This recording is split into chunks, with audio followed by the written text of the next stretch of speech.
Hello friends, RNU nursing classes के online platform पे आपका स्वागत है।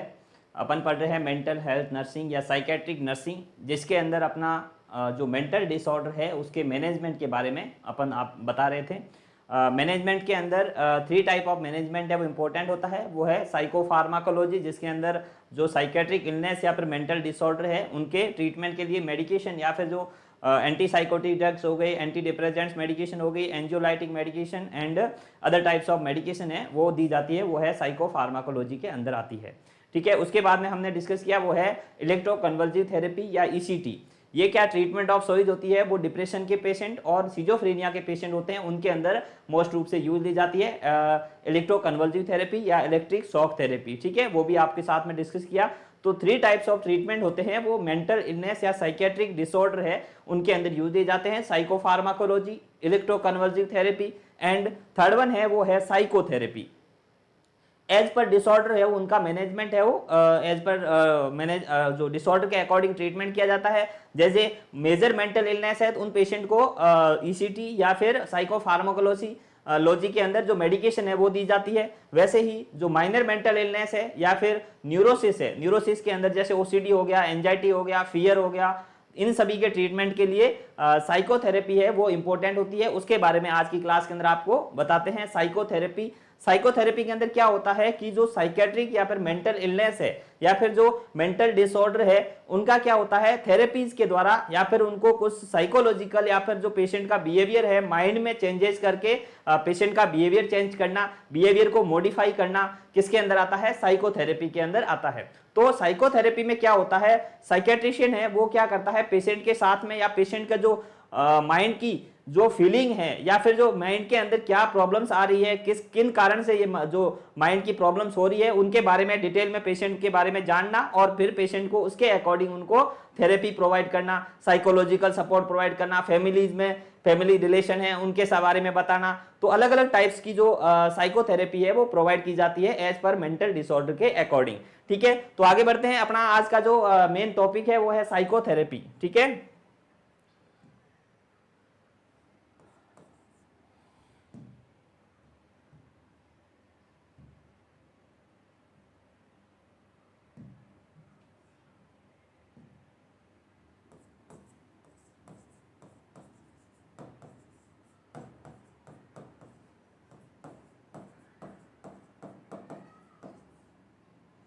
अपना सब्जेक्ट है साइकेट्रिक नर्सिंग, जिसके अंदर अपना आज अपना टॉपिक है वो है साइकोथेरेपी। ठीक है,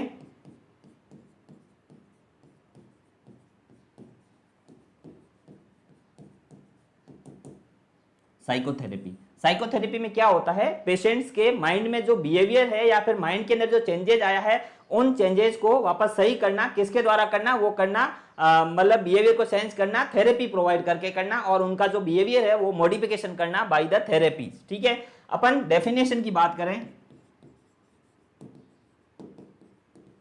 तो साइकोथेरेपी इज ए टेक्निक। ठीक है, साइकोथेरेपी is a technique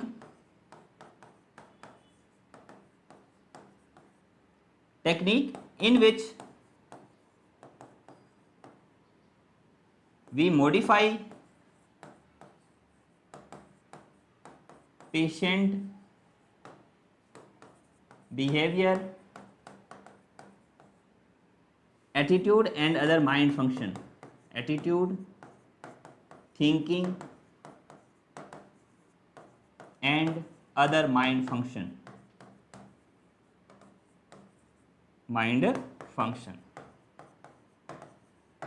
ठीक है।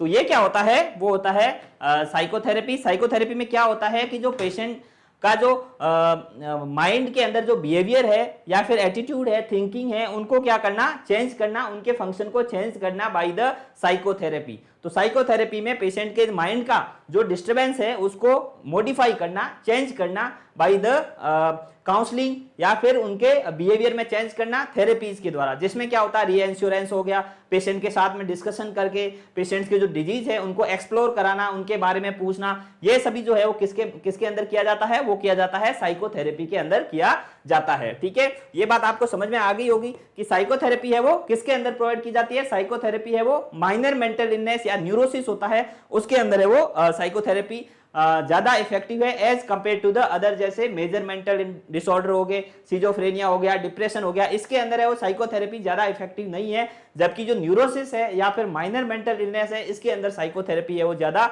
इफेक्टिव है। ठीक है, तो psychotherapy is a technique in which we modify patient behaviour, attitude, thinking and other mind function. जो अदर माइंड के फंक्शन होते हैं, जो माइंड में चेंजेज होते हैं, माइंड में जो सिम्टम्स आ रहे हैं उनको क्या करना, मॉडिफाई करना, चेंज करना या नॉर्मल करना किसके अंदर आता है, साइकोथेरेपी के अंदर आता है। ये बात आपको समझ में आ गई होगी। तो डेफिनेशन क्या होती है कि psychotherapy is a technique in which we change the patient या फिर modify the function of the patient mind, like behaviour है, थिंकिंग है और अदर एटीट्यूड है, इनके बारे में क्या करना, इसको चेंज करना किसके अंदर आता है, वो आता है साइकोथेरेपी के अंदर आता है। ठीक है, इसमें अंदर होता क्या है, तो पेशेंट का जो माइंड के अंदर डिस्टर्ब माइंड फंक्शन,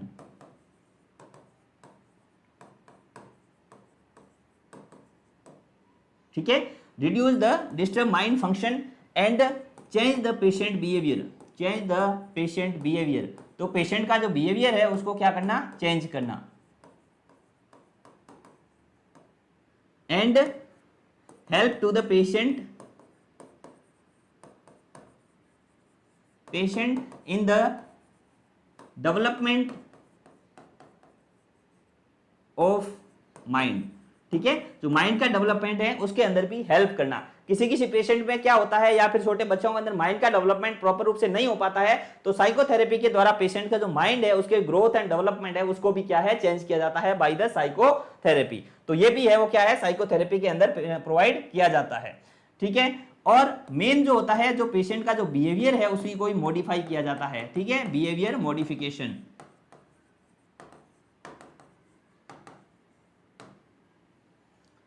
ठीक है, और तो ये सभी चीजें हैं वो किसके अंदर आती है, वो आती है साइकोथेरेपी के अंदर आती है। इन कंटेंट्स को या फिर इनके द्वारा इन चीजों को पेशेंट्स के जो प्रॉब्लम्स है उनको क्या है, मॉडिफाई करना, चेंज करना, वो किसके अंदर किया जाता है, वो साइकोथेरेपी के अंदर पेशेंट में किया जाता है। तो ये बात आपको समझ में आ गई होगी कि साइकोथेरेपी क्या होता है। Psychotherapy is a technique in which we are change the patient behaviour, mind and attitudes. जो पेशेंट का जो बिहेवियर है, थिंकिंग है, माइंड के अंदर जो फंक्शन है उसको क्या करना, मॉडिफाई करना, चेंज करना। जो डिस्टर्ब हो गया है माइंड के अंदर उसको क्या करना, चेंज करना, किसके अंदर आता है, वो आता है साइकोथेरेपी के अंदर आता है। ठीक है, नेक्स्ट अपन बात करते हैं इंडिकेशन की।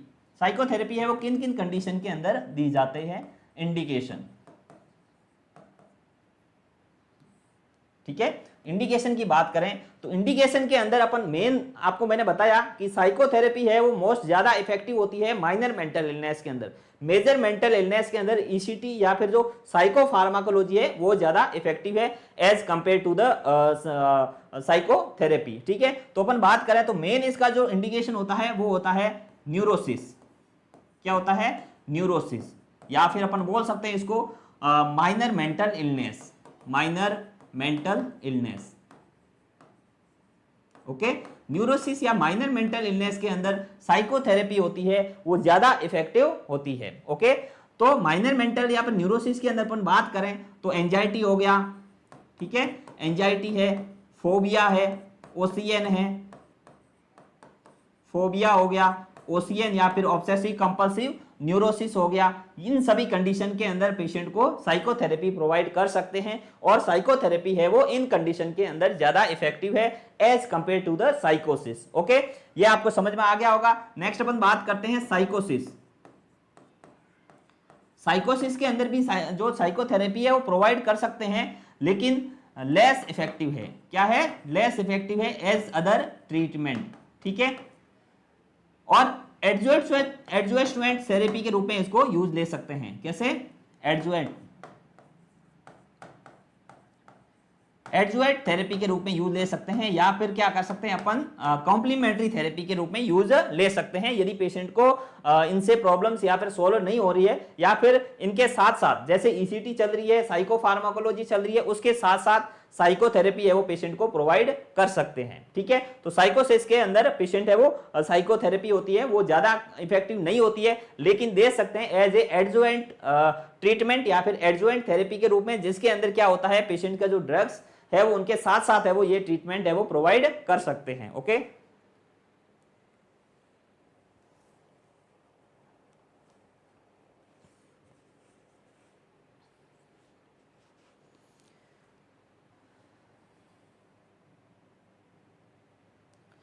तो नेक्स्ट अपन बात करते हैं कि इंडिकेशन में नेक्स्ट इंडिकेशन है वो है एल्कोहलिज्म। ठीक है, एल्कोहलिज्म, जो एल्कोहलिज्म के पेशेंट होते हैं उनके अंदर क्या है साइकोथेरेपी ज्यादा इफेक्टिव है। ठीक है, तो एल्कोहलिज्म या फिर अल्कोहल को छुड़ाना, अल्कोहल को छुड़ाने के लिए जो साइकोथेरेपी है वो ज्यादा इफेक्टिव है अदर ट्रीटमेंट के तुलना में। ठीक है, नेक्स्ट अपन बात करते हैं साइको एक्टिव सब्सटेंस यूज। ठीक है, psycho active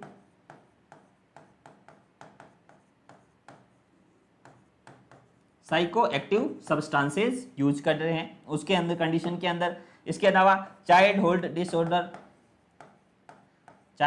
disorder like enuresis हो गया। ठीक है, बच्चों के एडीएचडी सॉरी अपना ऑटिज्म हो गया, इन सभी कंडीशन के अंदर साइकोथेरेपी है वो यूज कर सकते हैं। तो ये क्या होते हैं इंडिकेशन होते हैं जिसके अंदर अपन साइकोथेरेपी है वो यूज कर सकते हैं। चाइल्डहुड डिसऑर्डर हो गए, साइको एक्टिव सब्सटेंसेस यूज हो गए, एल्कोहलिज्म हो गया। इसके अलावा अपन बात करें तो पर्सनालिटी डिसऑर्डर हो गया, पर्सनालिटी डिसऑर्डर। तो सब तरह के जो माइनर मेंटल इलनेस है, जो न्यूरोसिस के डिसऑर्डर है, उसके अंदर ज्यादा इफेक्टिव है क्या है साइकोथेरेपी। ओके, इसके बाद में अपन बात करें सेक्सुअल डिसऑर्डर हो गए। ठीक है, सेक्सुअल प्रॉब्लम्स हो गई। इसके अलावा पेशेंट का जो साइकोसोमेटिक इलनेस, ठीक है, साइकोसोमेटिक इलनेस है उसके अंदर भी साइकोथेरेपी यूज कर सकते हैं। ओके, तो ये क्या होते हैं कुछ इंडिकेशन होते हैं जिन जिन कंडीशन के अंदर अपन साइकोथेरेपी है वो यूज कर सकते हैं। कौन कौन से हो गए, न्यूरोसिस में माइनर मेंटल इलनेस बोला जाता है, इसके अंदर एंजाइटी है, फोबिया है, ओशियन है, स्ट्रेस है। ठीक है, तो जो सभी तरह के न्यूरोसिस की प्रॉब्लम्स है, हाइपोकॉन्ड्रियासिस है, इन सभी कंडीशन के अंदर अपन साइकोथेरेपी है वो प्रोवाइड कर सकते हैं। नेक्स्ट साइकोसिस है, इसके अंदर लेस इफेक्टिव होती है बट एडजुवेंट रूप से अदर जो थेरेपी चल रही है उसके साथ साथ ये भी थेरेपी है वो अपन चला सकते हैं। ओके, नेक्स्ट बात करते हैं एल्कोहलिज्म के पेशेंट हो गए, साइको एक्टिव सब्सटेंस यूज कर रहे हैं, या फिर चाइल्डहुड डिसऑर्डर हो गए जैसे एन्यूरेसिस हो गया, इस टाइप के डिसऑर्डर के अंदर पर्सनालिटी डिसऑर्डर हो गए, सेक्सुअल प्रॉब्लम्स हो गई, या फिर साइकोसोमेटिक इलनेस होगी, इन सभी कंडीशन के अंदर साइकोथेरेपी है वो यूज कर सकते हैं। ओके, नेक्स्ट अपन बात करते हैं इंडिकेशन के बाद में है वो है कॉन्ट्रा इंडिकेशन। किन किन कंडीशन के अंदर अपन साइकोथेरेपी यूज नहीं कर सकते हैं, तो कॉन्ट्रा इंडिकेशन की बात करें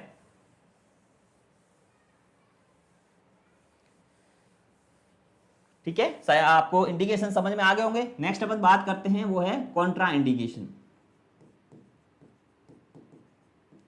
कॉन्ट्रा इंडिकेशन लाइक किन किन कंडीशन के अंदर अपन साइकोथेरेपी यूज नहीं कर सकते हैं उनकी बात करें तो सबसे मेन है वो है मेनिया का पेशेंट।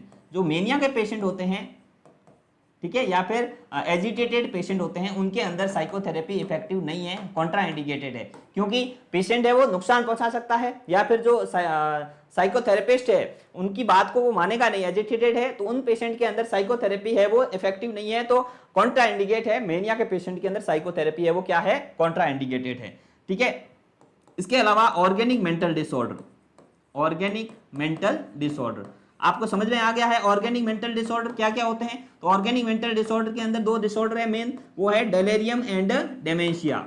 ठीक है, डेलेरियम एंड डेमेंशिया, ये डिसऑर्डर क्या है, ऑर्गेनिक पैथोलॉजी के कारण है, माइंड के अंदर या फिर दिमाग या फिर जो ब्रेन है, ब्रेन टिश्यू के क्या पैथोलॉजी के कारण है, या फिर कोई पोस्ट ट्रॉमेटिक प्रॉब्लम्स के कारण से डेलेरियम हो रहा है। तो जो ऑर्गेनिक प्रॉब्लम्स है उसको सॉल्यूशन करना है, ना कि अपन को साइकोथेरेपी से पेशेंट सही हो जाए। साइकोथेरेपी से पेशेंट सही नहीं हो सकता, पहले उनको क्या करना पड़ेगा, जो कॉज है या फिर जो ऑर्गेनिक कॉजेज है उसको क्या करना पड़ेगा, सही करना पड़ेगा। तो ऑर्गेनिक मेंटल डिसऑर्डर के अंदर भी साइकोथेरेपी है वो ज्यादा इफेक्टिव नहीं है और इनके में क्या है, कॉन्ट्रा इंडिकेटेड है। ठीक है, नेक्स्ट अपन बात करें एंटी सोशल पर्सनैलिटी डिसऑर्डर। ठीक है, ऐसे पर्सन जो एंटी सोशल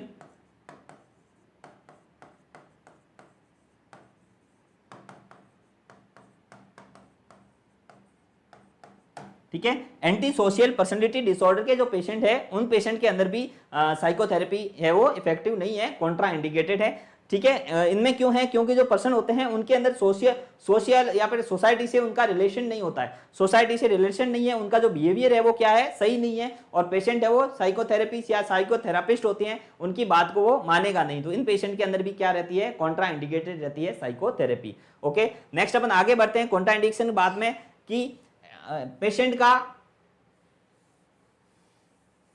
एडवांटेज किसके अंदर एडवांटेज है, ठीक है। तो मेन जो एडवांटेज है इसका साइकोथेरेपी का वो है न्यूरोसिस के पेशेंट के अंदर, ठीक है। तो न्यूरोसिस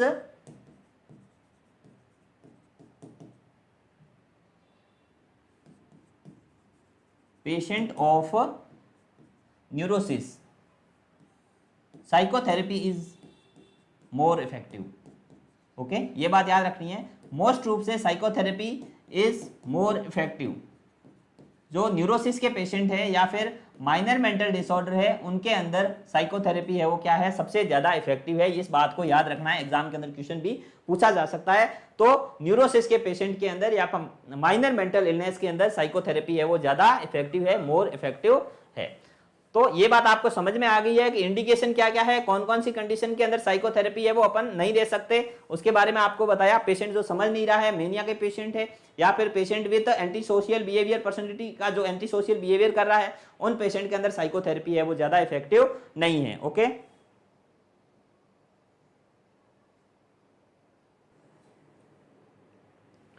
तो ये हो गया इंडिकेशन क्या क्या होते हैं और इस पेशेंट मतलब कौन कौन से कॉन्ट्रा इंडिकेशन होते हैं साइकोथेरेपी, उसके बारे में आपको बताया। नेक्स्ट अपन बढ़ते हैं पेशेंट के डिसएडवांटेज क्या है साइकोथेरेपी के, ठीक है। तो साइकोथेरेपी है वो किन किन कंडीशन या फिर क्या क्या इनके डिसएडवांटेज है उन पेशेंट के अंदर। मोस्ट रूप से साइकोफार्माकोलॉजी या फिर जो इलेक्ट्रोकन्वल्सिव थेरेपी है वो ज्यादा इफेक्टिव है। तो अपन बात करते हैं डिसएडवांटेज। डिसएडवांटेज की बात करें तो जो साइकोथेरेपी होती है वो क्या होती है, टाइम कंज्यूमिंग होती है। Okay, time consuming as compare to the ECT and psychopharmacology. Psychopharmacology में क्या होता है, पेशेंट यदि हॉस्पिटल में आता है तो उनको एज पर डिसऑर्डर है वो क्या कर देते हैं, पेशेंट को ट्रीटमेंट प्रोवाइड कर देते हैं, मेडिकेशन प्रोवाइड कर लेते हैं। पेशेंट क्या जाता है, घर जाते हैं, ट्रीटमेंट लेता है, उसके अकॉर्डिंग उनके सिम्टम्स है वो क्या हो जाते हैं, कम हो जाते हैं। But patient with minor mental disorder या फिर न्यूरोसिस के पेशेंट के अंदर अपन को पेशेंट को क्या है, साइकोथेरेपी प्रोवाइड करनी पड़ेगी। तो साइकोथेरेपी होती है वो टाइम कंज्यूमिंग होती है। पेशेंट में क्या होगा, पेशेंट को हॉस्पिटल में बुलाना पड़ेगा, पेशेंट को टाइम देना पड़ेगा, 45 मिनट्स टू 1 आवर तक पेशेंट को उसके साथ में बैठाना पड़ेगा। जो साइकोथेरेपिस्ट है वो उनको काउंसलिंग करेगा, पेशेंट को डिसऑर्डर के बारे में बताएगा, डिसऑर्डर के सिम्टम्स वगैरह पूछेगा, पेशेंट को क्या फील हो रहा है, पेशेंट के क्या क्या इमोशन है, माइंड के क्या क्या फंक्शन है, पेशेंट का जो मेंटल स्टेटस है वो क्या है, उसके बारे में डिटेल में क्या करना पड़ेगा, ओवरव्यू या फिर उनको देखना पड़ेगा। तो जो ऑल ओवर जो साइकोथेरेपी है वो क्या है, टाइम कंज्यूमिंग है, उसके अंदर टाइम है वो क्या लगता है, ज्यादा लगता है। तो इसका डिसएडवांटेज ये है, जो साइकोथेरेपी है वो टाइम कंज्यूमिंग है, जिसके अंदर ज्यादा टाइम लगता है as compare to the other therapy, ठीक है, as compare to the psychopharmacology and ECT.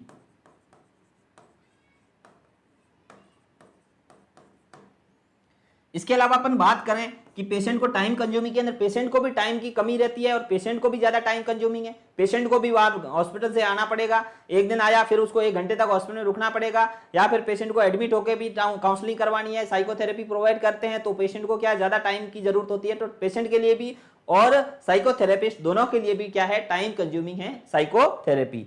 Okay, next अपन बात करते हैं मनी कंज्यूमिंग। मनी कंज्यूमिंग कैसे हैं उसके बारे में आपको बताएं। तो पेशेंट क्या है, साइकोथेरेपिस्ट वाला जो साइकोथेरेपी पे पेशेंट होता है, उन पेशेंट के अंदर जो ट्रीटमेंट एक बार साइकोथेरेपी देने से ही पेशेंट है वो बिल्कुल सही नहीं हो जाता है। पेशेंट को बार बार हॉस्पिटल में आना पड़ेगा, बार बार साइकोथेरेपी प्रोवाइड करनी पड़ेगी। तो हॉस्पिटल में आने जाने का खर्चा है या फिर आने जाने के जो टिकट है उनके पैसे हैं, पेशेंट को रुकना पड़ता है हॉस्पिटल में तो अलग से वो भी खर्चा है। तो पेशेंट का जो ऑल ओवर जो फाइनेंशियल है वो कंडीशन है वो इसके कारण से फाइनेंशियल प्रॉब्लम्स भी हो सकती है, क्योंकि ये जो साइकोथेरेपी है वो क्या है, एज पर मनी कंज्यूमिंग है। पेशेंट को आने जाने में टाइम भी लगता है, एक साथ में जैसे मेडिकेशन दे दी और मेडिकेशन के और ईसीटी की तुलना में जो साइकोथेरेपी है वो क्या है, मनी कंज्यूमिंग है as the compare to the psychopharmacology and electroconvulsive therapy. ठीक है। इसके अलावा क्या होता है, इसका जो डिसएडवांटेज ये है कि पेशेंट है वो पेशेंट डिपेंड हो जाता है, डिपेंड ऑन साइकोथेरापिस्ट। ये भी क्या इसका नुकसान है, पेशेंट क्या हो जाएगा, पेशेंट का जो खुद का जो थिंकिंग है, थॉट प्रोसेस है, वो स्लो हो जाएगा, और पेशेंट जो साइकोथेरापिस्ट है उनके ऊपर क्या हो जाता है, डिपेंड हो जाता है, उनका जो काम है उनके अकॉर्डिंग करना स्टार्ट कर देता है। तो इससे नुकसान यह है कि पेशेंट की डिपेंडेंसी और पेशेंट जो सेल्फ फंक्शन है, जो खुद के सोचने की कैपेसिटी होती है, वो क्या हो जाती है, थोड़ी कम हो जाती है, क्योंकि जो पेशेंट को सपोर्ट है वो किसके द्वारा मिल जाता है, साइकोथेरेपिस्ट के द्वारा मिल जाती है। तो पेशेंट क्या हो जाता है, साइकोथेरेपिस्ट के ऊपर डिपेंड हो जाता है। इसके अलावा अपन बात करें ट्रांसफेरेंस,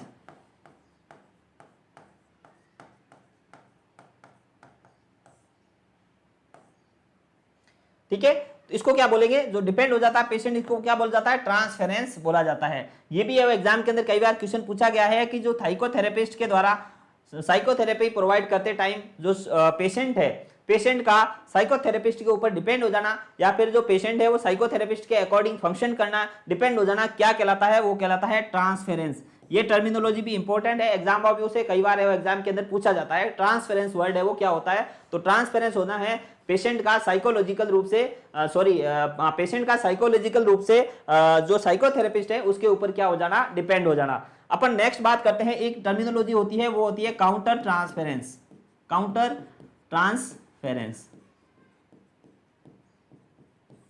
ठीक है। काउंटर ट्रांसफेरेंस की बात करें, एक होता है ट्रांसफेरेंस जिसके ऊपर क्या, जिसमें क्या हो रहा है, पेशेंट है वो साइकोथेरेपिस्ट के ऊपर क्या हो जाता है, डिपेंड हो जाता है। वैसे के वैसे जो साइकोथेरेपिस्ट है उनका पेशेंट के ऊपर डिपेंड हो जाना, साइकोथेरेपिस्ट है वो क्या है, इमोशनल, और साइकोथेरेपिस्ट का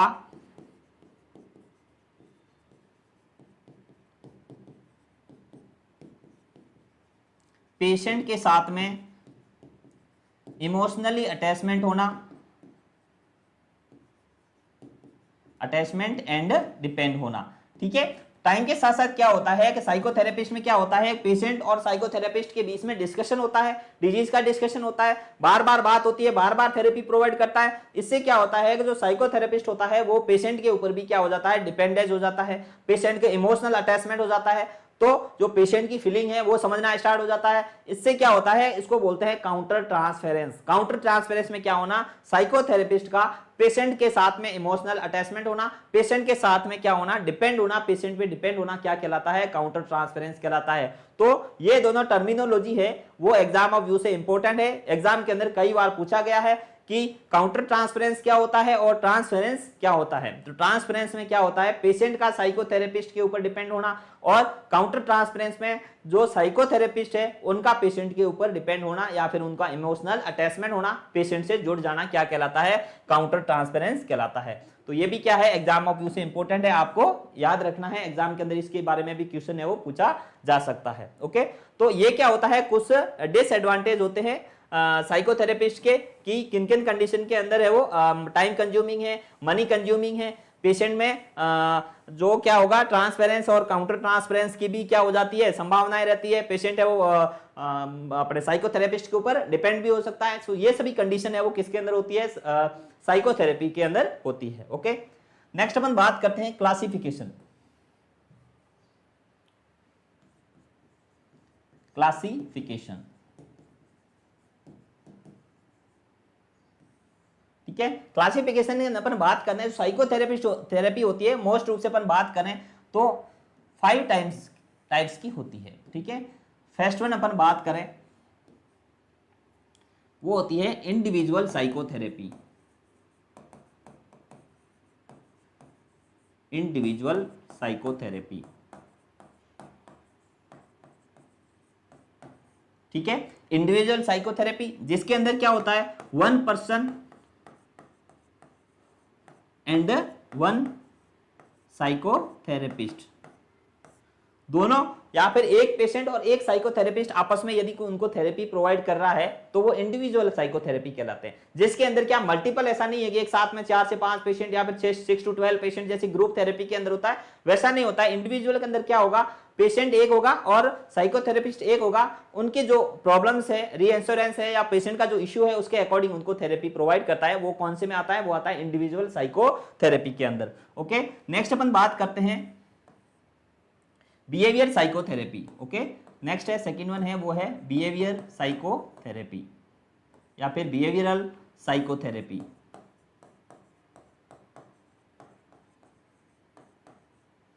ठीक है, बिहेवियरल साइकोथेरेपी में क्या है, पेशेंट का जो बिहेवियर है उसको मेन रूप से चेंज करना किसके अंदर आता है, बिहेवियरल साइकोथेरेपी के अंदर आता है। ओके, नेक्स्ट अपन बात करते हैं ग्रुप साइकोथेरेपी। ग्रुप साइकोथेरेपी, अब ग्रुप साइकोथेरेपी में क्या होता है, 6 to 12 है वो कैंडिडेट है वो एक साथ रहते हैं, ग्रुप बनाया जाता है और ग्रुप ऐसा बनाया जाता है जिनको सेम टाइम की मतलब सेम टाइप की क्या हो, प्रॉब्लम हो। ठीक है, एक टाइप के पेशेंट हो, उनको सबको एक ग्रुप में रखा जाता है, फिर उनको साइकोथेरेपी प्रोवाइड की जाती है। अब अपन बात करें ग्रुप के अंदर, तो एक टाइप की बात ये होता है कि एक डिजीज से ग्रसित होनी चाहिए, ऐसा नहीं हो पेशेंट डिप्रेशन का है और मेनिया का पेशेंट, दोनों को साथ में रखे ग्रुप में रखे यदि साइकोथेरेपी प्रोवाइड करेंगे तो उससे क्या होगा, जो मेनिया का पेशेंट होता है वो ऑलरेडी क्या होता है, एजिटेटेड होता है, तो उनको आप साइकोथेरेपी में डिप्रेशन के पेशेंट के जो सिम्टम्स डिप्रेशन के आ रहे हैं तो डिप्रेशन और मेनिया के जो एक साथ में उनको साइकोथेरेपी प्रोवाइड नहीं कर सकते। तो जो ग्रुप है 6 to 12 का जो पेशेंट का ग्रुप रखेंगे, ग्रुप के अंदर जो पेशेंट है वो एक ही डिजीज से ग्रसित होने चाहिए, एक ही सिम्टम्स के, जैसे डिप्रेशन के पेशेंट है तो सभी पेशेंट डिप्रेशन के होने चाहिए, उनको सबको एक साथ में साइकोथेरेपी प्रोवाइड कर सकते हैं, न कि पेशेंट को ग्रुप में मेनिया के पेशेंट को उनको साइकोथेरेपी दे सकते हैं। ओके, तो ये क्या हो गया, कुछ साइकोथेरेपी के बारे में बताया।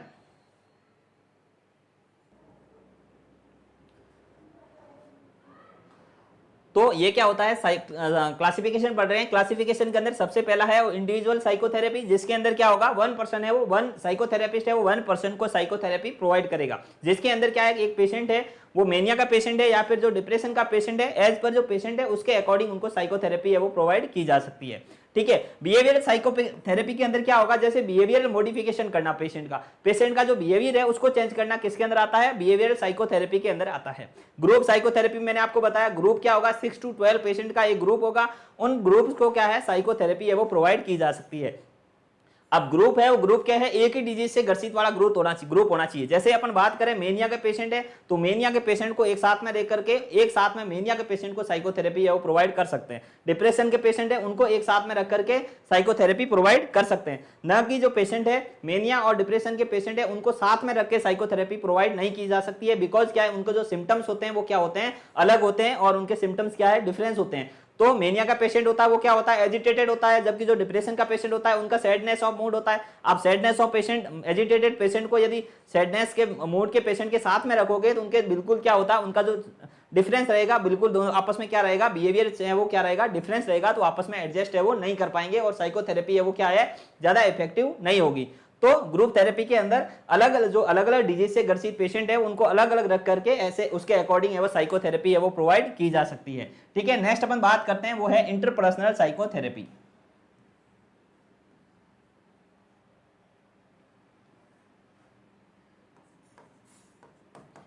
इंटरपर्सनल साइकोथेरेपी,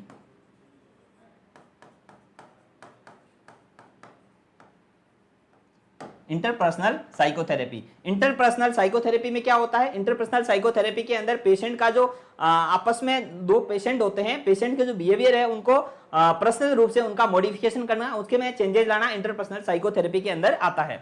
इसके अलावा अपन बात करते हैं अदर साइकोथेरेपी।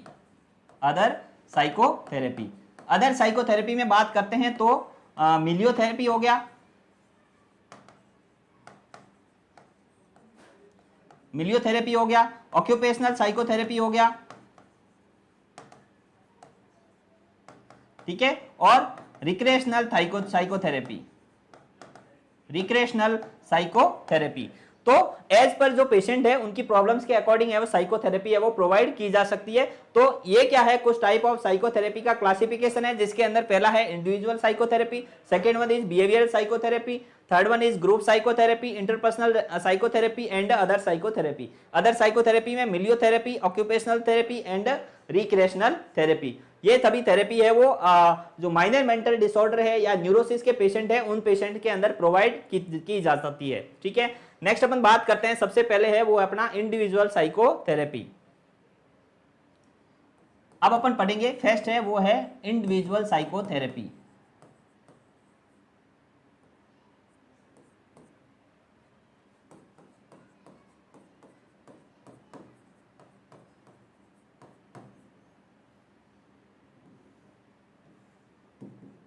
ठीक है, इंडिविजुअल साइकोथेरेपी। मैंने आपको बताया इंडिविजुअल साइकोथेरेपी के अंदर क्या होता है, वन टाइम में वन पेशेंट को one patient having receiving psychotherapy, ठीक है, एक टाइम के अंदर एक ही पेशेंट को इंडिविजुअल साइकोथेरेपी में साइकोथेरेपी प्रोवाइड की जाती है। मतलब एक पेशेंट होगा, एक ही डिजीज से ग्रसित है, जैसे डिप्रेशन का पेशेंट है, उनके साथ में एक साइकोथेरेपिस्ट रहेगा और वो साइकोथेरेपिस्ट है वो उनको साइकोथेरेपी प्रोवाइड करेगा। तो वो किसके अंदर आएगा, इंडिविजुअल साइकोथेरेपी के अंदर आएगा। इस पेशेंट क्या होता है, one patient and one psychotherapist, ठीक है। इसमें क्या होता है, जो पेशेंट की जो एक्सपीरियंस है या फिर पेशेंट की जो फीलिंग है उसको क्या करना है, एक्सप्रेस आउट करता है, ठीक है, ओके। जो पेशेंट की जो इंटरनल फीलिंग होती है या फिर पेशेंट का जो अंदर क्या एक्सपीरियंस है, क्या फीलिंग चल रही है, क्या उनका जो बिहेवियर के अंदर है, माइंड के अंदर क्या क्या चल रहा है, उन सभी फीलिंग्स को क्या किया जाता है, एक्सप्रेस किया जाता है, उसको एक्सप्रेस आउट किया जाता है। इसके बारे में साइकोथेरेपिस्ट है वो बताता है, किसके अंदर, इंडिविजुअल साइकोथेरेपी के अंदर, ठीक है। ये बात आपको समझ में आ गई। इसके अंदर अपन बात करते हैं तो इंडिविजुअल साइकोथेरेपी के अंदर सबसे पहला है वो है थेरेपी है वो है साइको एनालिसिस,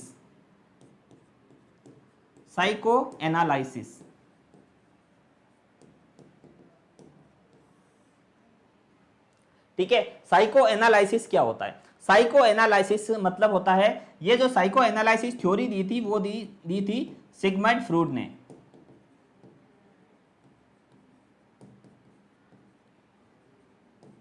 सिगमंड फ्रूड। तो साइको एनालिसिस थ्योरी किसने दी थी, सिगमंड फ्रूड ने दी थी। और सिगमंड फ्रूड है वो है फादर ऑफ साइकोलॉजी, ये भी इंपॉर्टेंट है, एग्जाम में क्वेश्चन पूछा जा सकता है। सिगमंड फ्रूड कौन थे, Sigmund Freud is the father of psychology and modern psychiatry भी बोला जा सकता है, मॉडर्न साइकेट्री। तो मॉडर्न साइकेट्री के अंदर भी जो सिगमंड फ्रूड थे उनका क्या रहा है, मेन रोल रहा है मॉडर्न साइकेट्री। तो फादर ऑफ साइकोलॉजी पूछते हैं एग्जाम के अंदर क्वेश्चन, तो उसका आंसर जाएगा वो जाएगा सिगमंड फ्रूड। और सिगमंड फ्रूड ने क्या दी थी, साइको एनालिटिक थ्योरी दी थी। साइको एनालिटिक थ्योरी के अंदर अपन बात करते हैं तो पेशेंट का जो माइंड है, माइंड का लेवल है, माइंड में क्या क्या चलता होता, उनके बारे में डिटेल में उसका एनालिसिस किया किसने, साइको अपने सिगमंड फ्रूड के अंदर, ठीक, सिगमंड फ्रूड ने, ओके। इसके अंदर क्या होता है, साइको एनालिटिक थ्योरी का टेक्निक क्या होती है उसके बारे में आपको बताते हैं। साइको एनालिसिस थ्योरी की टेक्निक, साइको एनालिसिस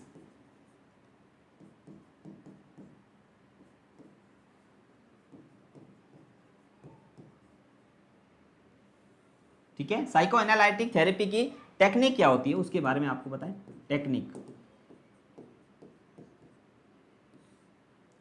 ठीक है। टेक्निक के अंदर अपन बात करें तो सबसे मेन है वो है फ्री एसोसिएशन, A1 है वो है free association.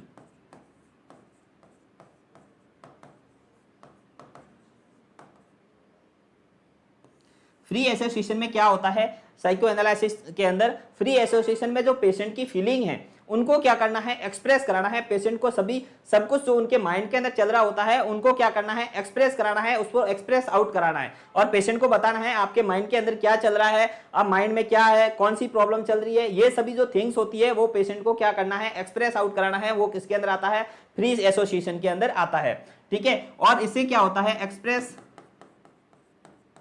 Express out of the patient feeling,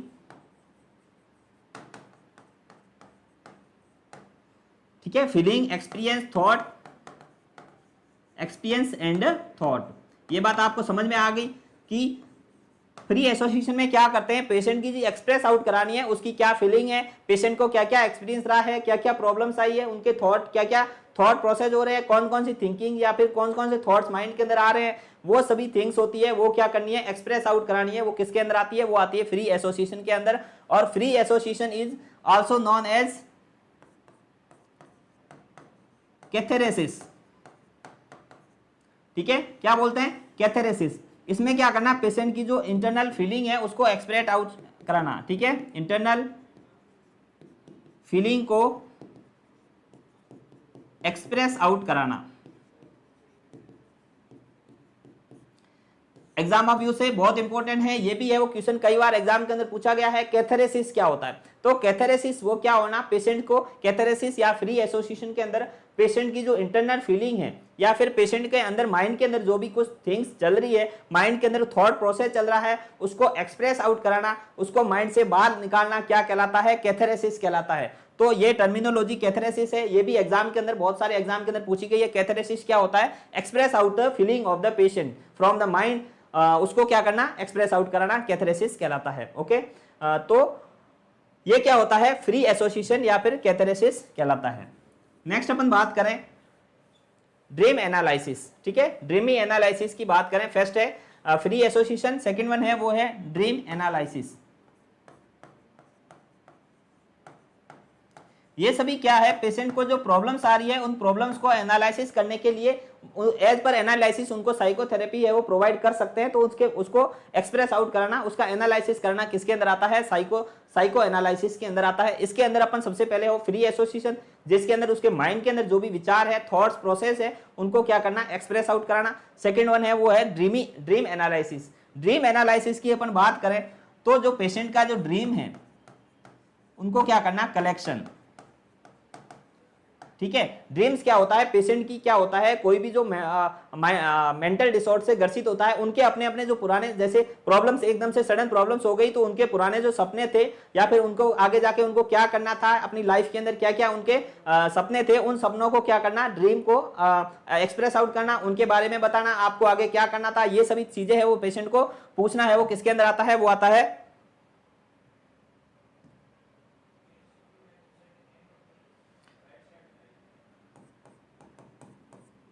ठीक है, वो आता है ड्रीम एनालिसिस के अंदर। ठीक है, जो ड्रीम थे, पेशेंट का जो ड्रीम है उनको क्या करना? एनालिसिस करना।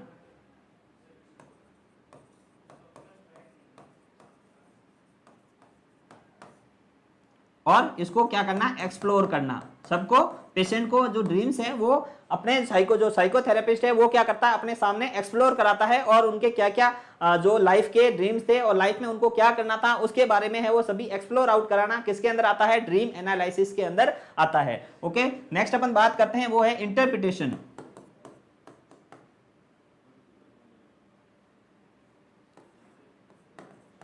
इंटरप्रिटेशन, ठीक है, इंटरप्रिटेशन की बात करें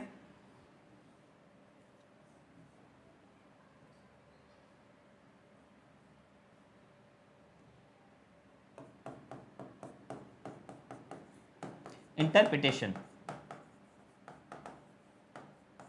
ठीक है, इंटरप्रिटेशन में क्या होता है? इंटरप्रिटेशन में ये होता है कि जो पेशेंट का जो माइंड के जो फंक्शन है या फिर माइंड के अंदर जो भी प्रॉब्लम्स है या फिर जो माइनर मेंटल डिसऑर्डर है, उन पेशेंट में न्यूरोसिस का पेशेंट है या फिर ओसीडी का पेशेंट है या फिर एंजाइटी का पेशेंट है, उनकी जो प्रॉब्लम्स है उसको क्या करना? इंटरप्रिटेट करना माइंड के फंक्शन में, या फिर उनके जो सिम्टम्स है उनको क्या करना? इंटरप्रिटेट करना किसके अंदर आता है? इंटरप्रिटेशन के अंदर आता है। ये क्या है? टेक्निक है, साइको एनालिसिस या फिर जो साइकोथेरेपी प्रोवाइड कर रहे हैं उसकी टेक्निक है। टेक्निक के अंदर इन्हीं सभी पॉइंट्स के द्वारा पेशेंट के जो इंटरनल फीलिंग है, पेशेंट के अंदर माइंड में जो भी प्रॉब्लम्स आ रही है, क्या क्या सिम्टम्स आ रहे हैं, उनके क्या क्या थॉट प्रोसेस है वो डिस्टर्ब हो रहे हैं, उन सभी को एनालिसिस करना, उनको एक्सप्लोर आउट करना, वो किसके अंदर आता है? साइको एनालिसिस के अंदर आता है।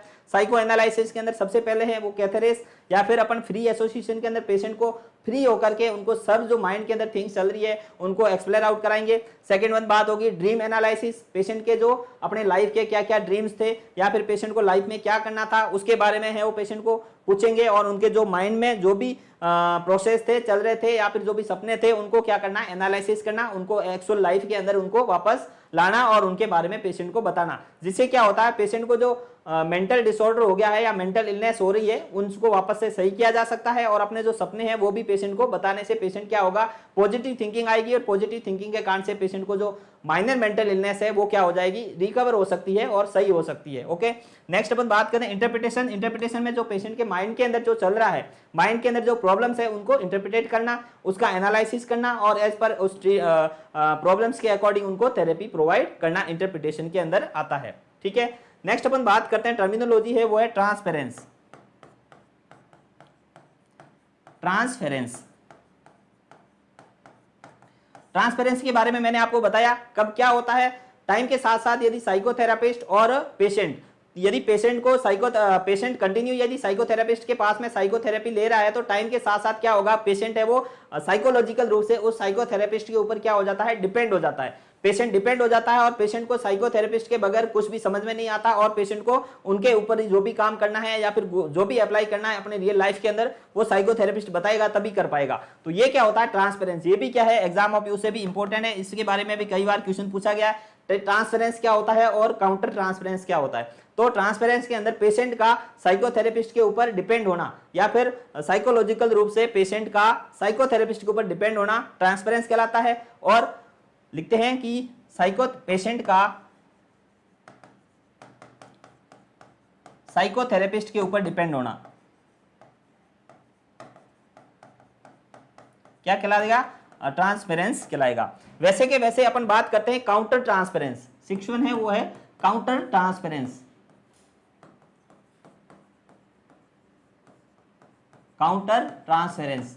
अब पेशेंट क्या होगा, एक तो पेशेंट है वो साइकोथेरेपिस्ट के ऊपर डिपेंड हो सकता है, सेकंड वन है वो साइकोथेरेपिस्ट भी पेशेंट के ऊपर डिपेंड हो सकता है। यदि लॉन्ग टाइम तक यदि साइकोथेरेपिस्ट है वो थेरेपी प्रोवाइड कर रहा है, उसके साथ में इमोशनल अटैचमेंट हो जाता है, क्योंकि जो पेशेंट है अपने जो घर के बारे में, अपना क्या प्रॉब्लम्स है, पर्सनल लाइफ है, वो उसके बारे में सब डिटेल में साइकोथेरेपिस्ट को बताएगा। तो उनके साथ में क्या होता है, इमोशनल रूप से भी क्या होता है, साइकोथेरेपिस्ट है वो पेशेंट के साथ में अटैच हो जाता है। तो साइकोथेरेपिस्ट का पेशेंट के साथ में इमोशनल अटैचमेंट होना या फिर पेशेंट का क्या होना, साइकोथेरेपिस्ट का पेशेंट के साथ में क्या होना, डिपेंडेंसी होना क्या कहलाता है, काउंटर ट्रांसपेरेंस कहलाता है। तो साइकोथेरेपिस्ट का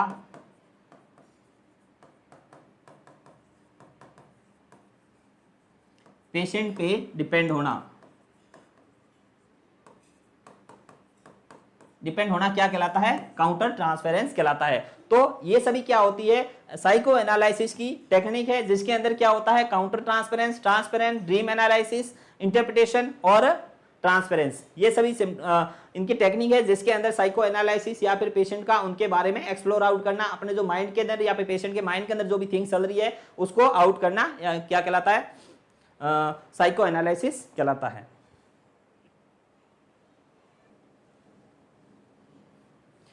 नेक्स्ट अपन बात करते हैं कि साइको एनालिसिस के अंदर थ्योरीज थी, कुछ थ्योरी दी गई, जैसे सिगमंड फ्रूड ने दिया माइंड की थ्योरी, माइंड के अंदर ईगो, सुपर ईगो, या फिर पेशेंट के लेवल ऑफ माइंड हो गया जिसके अंदर कॉन्शियस, सबकॉन्शियस और अनकॉन्शियस लेवल। माइंड के अंदर जो एंजाइटी होती है या फिर जो माइंड में एंजाइटी है वो रिप्रेस कैसे रहती है उसके बारे में डिटेल में डिस्कस किया वो साइको एनालिसिस के अंदर। तो साइको एनालिसिस थ्योरी मैंने आपको बताया, साइको एनालिसिस थ्योरी है वो किसके द्वारा दी गई, साइको एनालिसिस थ्योरी।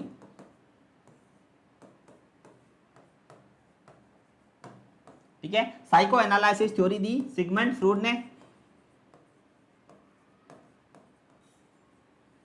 ठीक है, सिगमंड फ्रूड ने, और Sigmund Freud the father of the psychology. Okay, तो इन्होंने 5 टाइप से साइको एनालिसिस किया, पेशेंट को जो माइंड है माइंड को एनालिसिस किया। माइंड के अंदर थेरेपी सबसे पहले थी theory of level of mind. ठीक है, सबसे पहला है वो है theory of level of mind.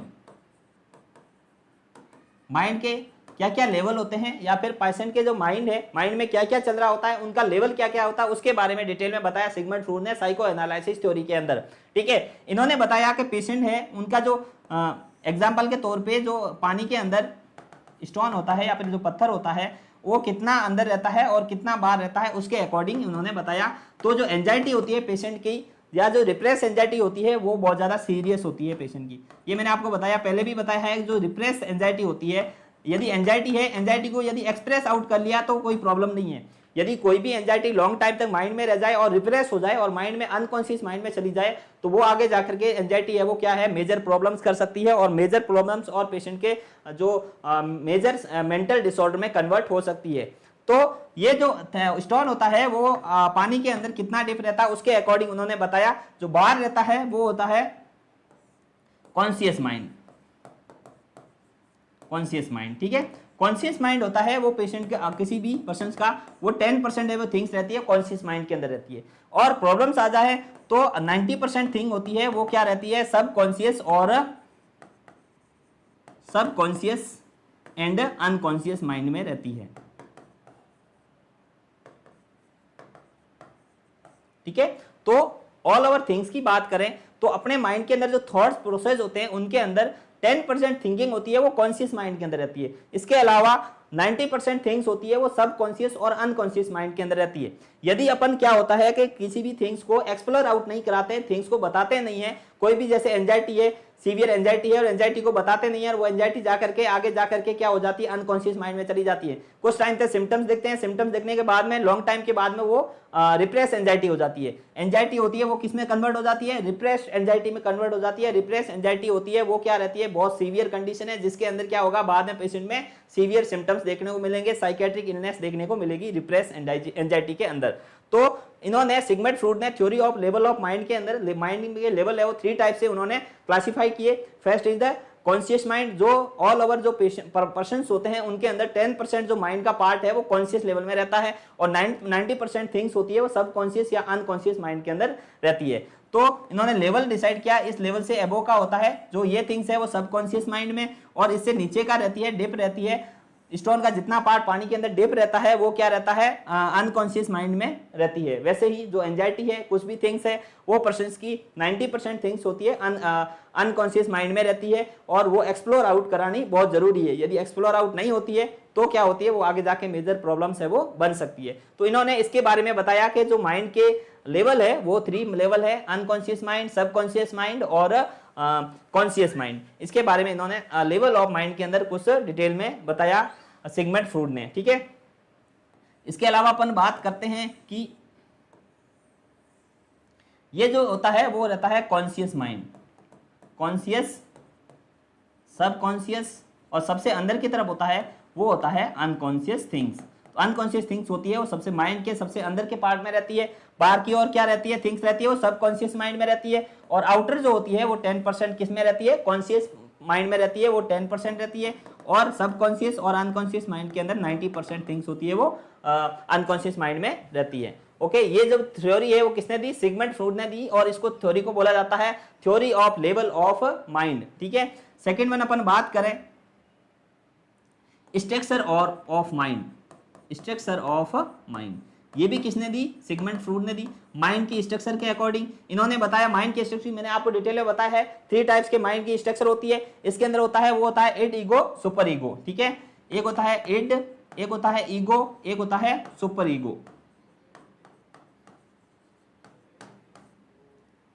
ठीक है। इड, ईगो, सुपर ईगो, ये स्ट्रक्चर ऑफ माइंड में होता है। इड होती है वो क्या होती है, प्राइमरी थिंकिंग होती है, किसी भी पर्सन की जो प्राइमरी थिंकिंग होती है। जैसे अपन बात करते हैं एग्जांपल के तौर पे, मैंने आपको बताया कि एक पेड़ है, पेड़ में 2 पर्सन जा रहे हैं, पर्सन में जाते ही थॉट ये आई कि जो पेड़ के ऊपर आम लगा हुआ है वो आम को तोड़ना है। जो तोड़ने की सीधी थॉट आना, सीधा आम को तोड़ना है, ये प्रोसेस है वो क्या कहलाता है, इड कहलाता है। इड का मतलब प्राइमरी थॉट्स, या फिर जो बच्चों की चाइल्ड की जो थॉट होती है वो इड होती है। इड में क्या होता है, कुछ आगे पीछे नहीं सोचना है, आपको सीधा बोलना है मेरे को ये काम करना है, तो वो किसके अंदर आता है, वो इड के अंदर आता है। जबकि जो इड, ईगो और सुपर ईगो के अंदर क्या होता है, कुछ जो माइंड है वो क्या हो जाता है, डेवलप माइंड की थॉट होती है, और उसमें क्या है, सोच समझ के काम करना, वो किसके अंदर आता है, इड, ईगो और सुपर ईगो के अंदर आता है, ठीक है। और नेक्स्ट अपन बात करते हैं, और ये जो इड होता है वो किस पे काम करता है, वो करता है प्लेजर पे काम करता है, ठीक है।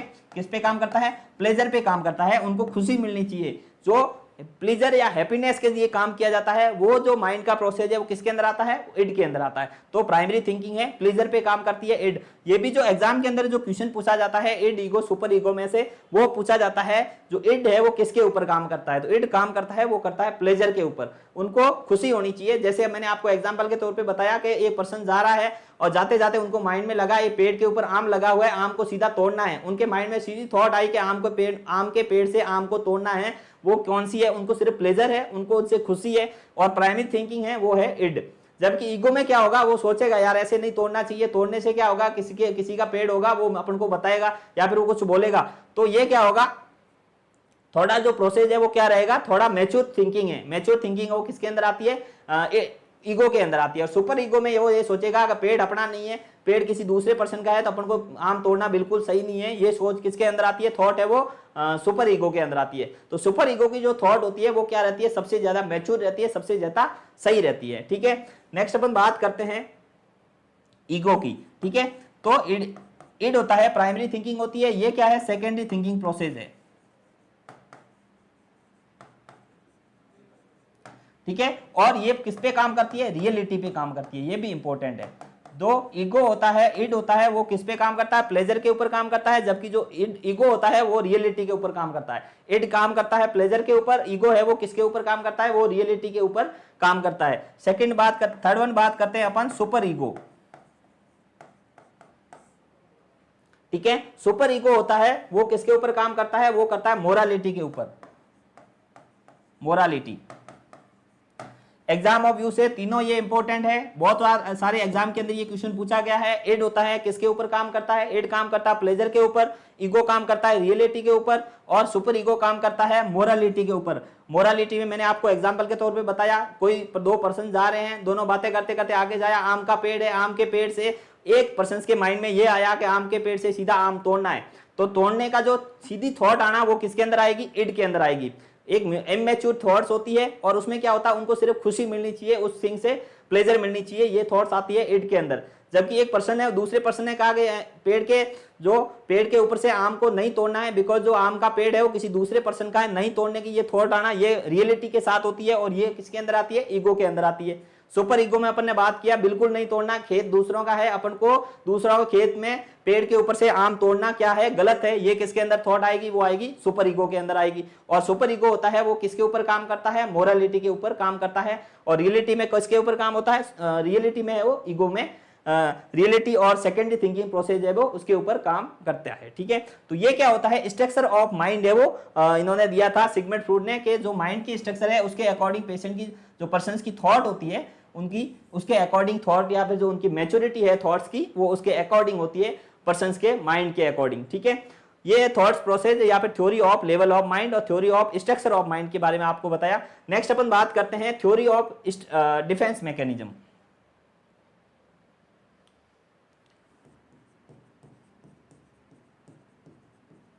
साइको एनालिसिस के अंदर थर्ड वन है वो है थ्योरी ऑफ डिफेंस मैकेनिज्म।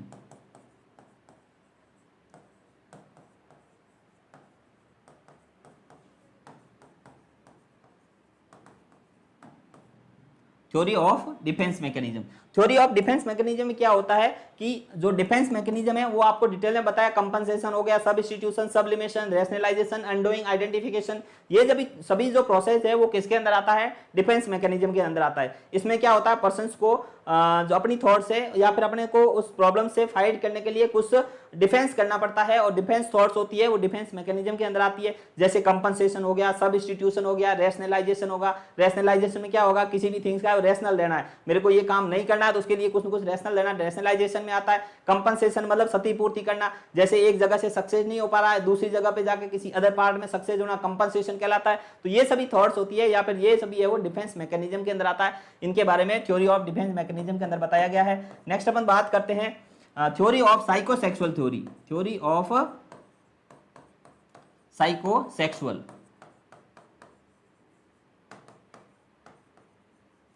ठीक है। साइकोसेक्सुअल थ्योरी है, उसके अंदर क्या होता है कि पर्सन्स का जो माइंड है, माइंड का डेवलपमेंट एज पर एज के अकॉर्डिंग उनका जो माइंड है वो डेवलपमेंट होता है। तो अपन इसमें बात करते हैं, इसके अंदर होती है 5 फेज होती है। फर्स्ट है वो है oral phase,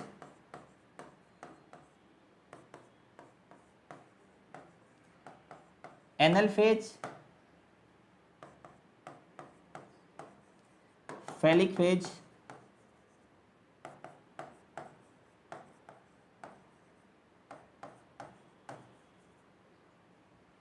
latency phase and genital phase. ठीक है, ये जो साइकोसेक्सुअल थ्योरी के अंदर 5 फेज होती है, एज पर एज के अकॉर्डिंग ये फेज है वो काम करती है। जैसे 18 मंथ का 18 मंथ का चाइल्ड है उसके अंदर ऑरल फेज है उस पर डेवलप ज्यादा होती है। 18 से लेके 3 ईयर्स तक, 3 to 6 ईयर, 6 to 12 ईयर।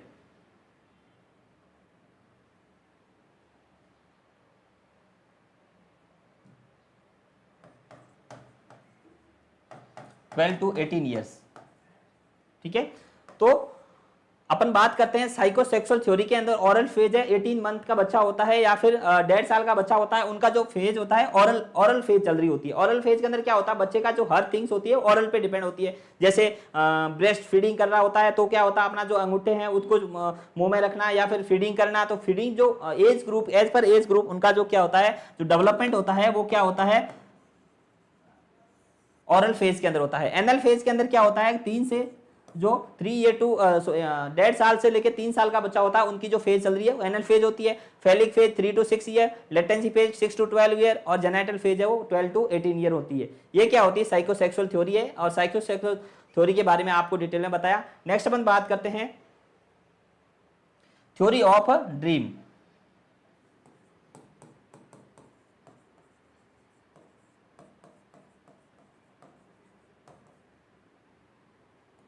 ये भी क्या सिगमंड फ्रॉयड ने दी थी। थ्योरी ऑफ ड्रीम में क्या होता है कि पेशेंट को अपनी जो थिंकिंग है उसको क्या रखना चाहिए, पॉजिटिव रखना चाहिए। कुछ ड्रीम्स होने चाहिए, हर पर्सन के अपने ड्रीम्स होने चाहिए, पॉजिटिव है वो थिंकिंग रखनी चाहिए जिससे उनका जो माइंड है वो प्रॉपर रूप से अच्छे से फंक्शन करता रहे। ये थॉट्स किसने दी थी, सिगमंड फ्रॉयड ने बताया था। ओके तो ये क्या था, कुछ साइको एनालिसिस के अंदर थ्योरी दी गई सिगमंड फ्रॉयड के द्वारा। Psycho analysis, level of mind हो गया, स्ट्रक्चर ऑफ माइंड हो गया, डिफेंस मैकेनिज्म हो गया, साइकोसेक्सुअल थ्योरी है, इसके अलावा ड्रीम थ्योरी है, इसके बारे में डिटेल में बताया। तो ये था all over about the psycho analysis या साइको एनालिसिस थ्योरी। ओके और साइको एनालिसिस थ्योरी है वो किसके अंदर आती है, इंडिविजुअल साइकोथेरेपी के अंदर। इंडिविजुअल साइकोथेरेपी अपन पढ़ रहे हैं, इंडिविजुअल साइकोथेरेपी। इंडिविजुअल साइकोथेरेपी में फर्स्ट वन आपको बताया, वो बताया साइको एनालिसिस, जिसके अंदर पेशेंट के माइंड का पूरा है वो एनालिसिस करना है। क्या क्या लेवल ऑफ माइंड है, माइंड में क्या क्या चल रहा होता है उसके बारे में, पेशेंट के माइंड के लेवल क्या है, पेशेंट के जो डिफेंस मैकेनिज्म क्या क्या अपना रहा है, कौन कौन सा डिफेंस मैकेनिज्म है वो अपना रहा है उसके बारे में डिटेल में। इसके अलावा माइंड की स्ट्रक्चर है उसके बारे में डिटेल में साइको एनालिसिस थ्योरी के अंदर बताया गया है। नेक्स्ट अपन बात करते हैं वो है सेकंड थेरेपी है वो है हिप्नोसिस।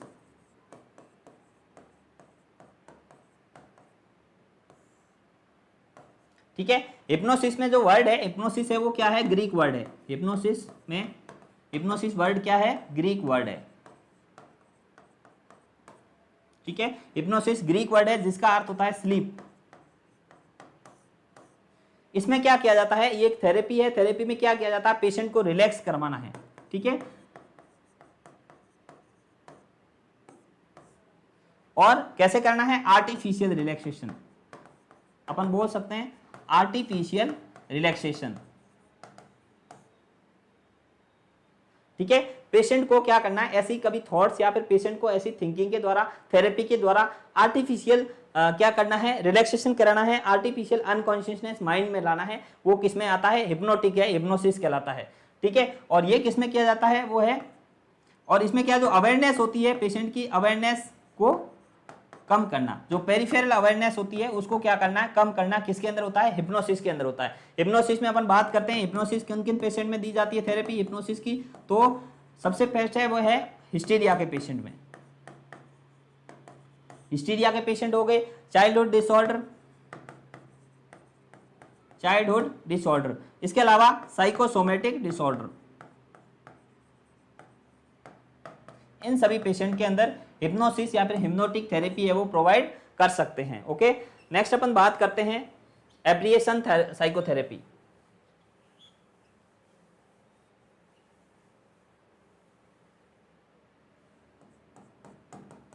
ठीक है, तो कुल मिला के ये जो साइकोथेरेपी होती है, फर्स्ट वन है साइको एनालिसिस, सेकंड वन है वो है हिप्नोटिक साइकोथेरेपी। हिप्नोटिक साइकोथेरेपी के अंदर क्या, हिप्नोसिस कराना या फिर पेशेंट को स्लीप इंड्यूस कराना, रिलैक्सेशन टेक्निक है जिसके अंदर पेशेंट का जो माइंड में जो भी कुछ थॉट्स चल रही है उनको हिप्नोटाइज करना और उनके माइंड में ऐसी थेरेपी प्रोवाइड करना जिसके जो अनकॉन्शियस माइंड में लाना, जिससे उनकी स्ट्रेस है, एंजाइटी है वो कम हो जाए। जैसे पेशेंट हिस्टीरिया का है तो अपने फिजिकल सिम्टम्स है वो ज्यादा दिखाता है, हिस्टीरिया के पेशेंट के अंदर हिप्नोसिस है वो, हिप्नोटिक थेरेपी है वो ज्यादा यूज ली जा सकती है।